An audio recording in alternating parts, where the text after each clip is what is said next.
Hi, everybody. Let me start recording. And I am Dr. Annette Feravich. Thanks for joining me for our spiritual connection class today, right? And so just a couple announcements that I would like to make before kind of excited about that. That's kind of a good thing to talk about, but not today. I'm going through. Those are the slides if they interest you at all. Those are the slides for our philosophical class. But a couple announcements, changes in the schedule. As you know, I just started last week. Last week was our first week, right? So we're only on day number 4 for the classroom. But as I said, I need to make some rearrangements. I knew I would rearrange the schedule at least a little bit to see how it fits since I am volunteering to do this while I don't know, even getting my life de-stressed, as we all have to do, right? So I love doing this. My desire was to always do this, right? My desire was to be able to bring scientific information to people in a practical way. And I love doing this. I love the fact that I know how to teach kindergartners, and I have all the way through to college students. So that is so exciting for me. And I hope that you can see that in my mannerisms, that it's very exciting for me. But I also know how to balance my life. And although, there's a million people who are depending on these classes already, if you can believe that, I have to think of myself sometimes. And that is, I'm going to change the schedule a little bit. I'm going to start an hour later. I was up this morning at 6 o'clock and I did not see a single light on in the neighborhood. All right, I'm volunteering to get up and what? Yeah, no. And especially because we're on daylight savings time or off at daylight savings time or one of those. I think we're on daylight savings time. I'm pretty sure. Anyway, yeah. And so that would have been 5 o'clock regular time. Okay. So we adapt, right? We bend a little like a twig is what we do. We don't sweat the small stuff. We bend a little like a twig. I have that on one of my videos that I literally sang. It's not so great. Don't look for it. Anyway, but we are here for our spiritual classroom. I don't know if I even said anything about what we're talking about because we're talking about something brand new. So, in a way, let's change of schedule. I'm coming on an hour later. So I will be here an hour later. So instead of 12:30, I'm going to be here from now on at 1:30 because of the schedule. So that's going to be a change. Another change is going to be I'm only going to do the philosophical class on Tuesdays and Thursdays. It's too hard.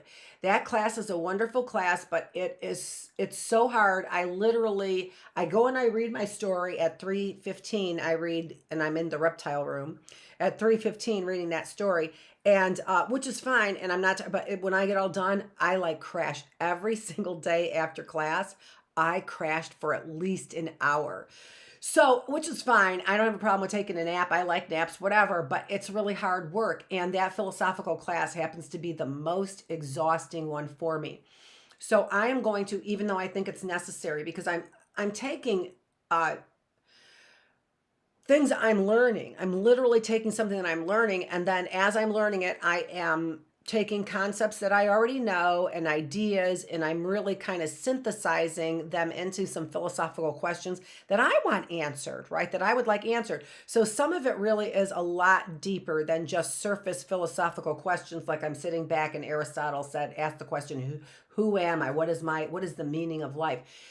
No, I mean, they're philosophical questions, but it's not, it's not a surface look at them. It's a deep dive is what it is.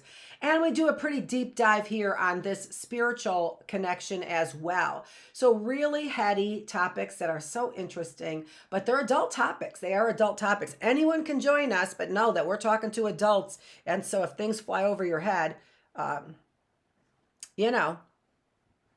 with the flow, adapt with it, bend a little like a twig, right? Figure it out. So that's what we're doing.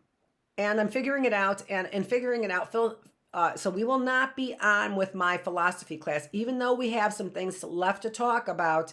I'm going to save them for tomorrow, and I'm going to beef it up a little bit. I'm going to tell you something else. The other reason why I am not, just looking at everything, making sure it's all working over here, recording, got that. Starting this on the philosophical classes because, okay, so we're doing on disobedience, right? And again, as I said, I'm learning things. So I haven't read, and I told you that I haven't read Fromm's book, and guess what chapter 3's on?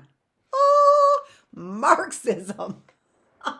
So I'm telling you right now, yeah, that's the reason why you guys are all burning your books. I know that's the reason.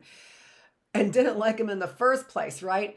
So I didn't expect that because I'm learning and I did not look ahead. I thought I did, I didn't. And so I'm not prepared to teach on chapter 3 at all. I don't know enough about Marxism to teach on chapter 3. And I'd like to know a little bit more, other than the fact that there's a whole bunch of people who hate it. And I started looking into it, right? So I started looking into it. And so I could prepare to do the class today. And I was like, woo, cannot do that. Those layers are so deep. And I did read about Marxism and I'm just going to tell you this to kind of give you a little bit of a hopefully you're not entirely turned off by it. But so I took a couple justice classes. They are the psychology of justice, right? So I took one of those classes. I took those classes, but I took more than one. And in this class, one of those classes, likely that one, the psychology of justice, it was an upper level class in college. And so I've got the book, which is all the readings of the philosophers on justice, right? So it was a psychology class, but it also was a social class, like another liberal arts, something else in another area, because it really wasn't, based on psychological concepts. All we did was we read the book and we read famous authors, Hegel, Marx, Thomas Aquinas, so original works of these.